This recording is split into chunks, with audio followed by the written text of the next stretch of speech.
c'est de plonger ensemble dans l'avant de l'écriture, la genèse même de l'écriture du récit.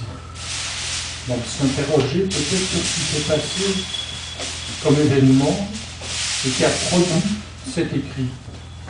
Je me suis dit ça parce que l'événement qui a produit cet écrit a un rapport avec ce qui nous réunit.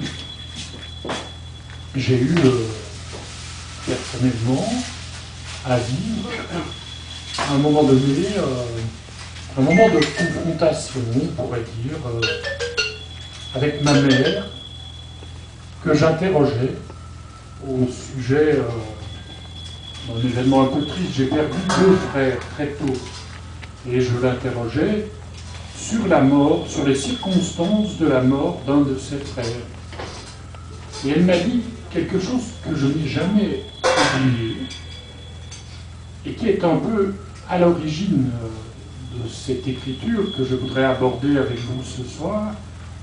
Elle m'a dit, tu sais, certains soirs, on se réunit, mon père, ton père, pas mal le lapsus, ton père et moi, dans le salon, on s'assied l'un à côté de l'autre, on tend la main chacun d'un côté, on ferme les yeux et on ne bouge plus.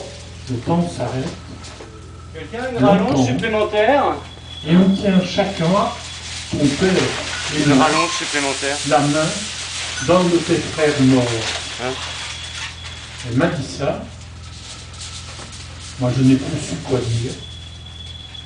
Je ne pouvais plus lui poser aucune question. Elle a ajouté, en fait, je suis déjà morte. Et là, j'ai pu encore moins dire ou émettre les questions qui se bousculaient en moi depuis cette mort.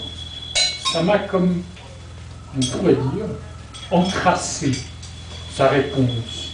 Alors j'ai eu à me laver de cette parole qui m'avait rendu muet.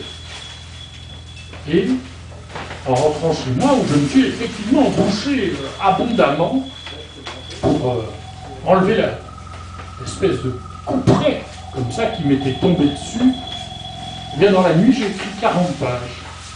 Et c'est sur ces 40 pages que j'ai retravaillé pour écrire ce récit, Le fou des baisers blancs. Voilà, c'est peut-être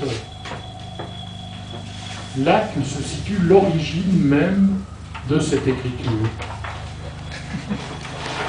Voilà, j'ai tenté une première fois de raconter ça.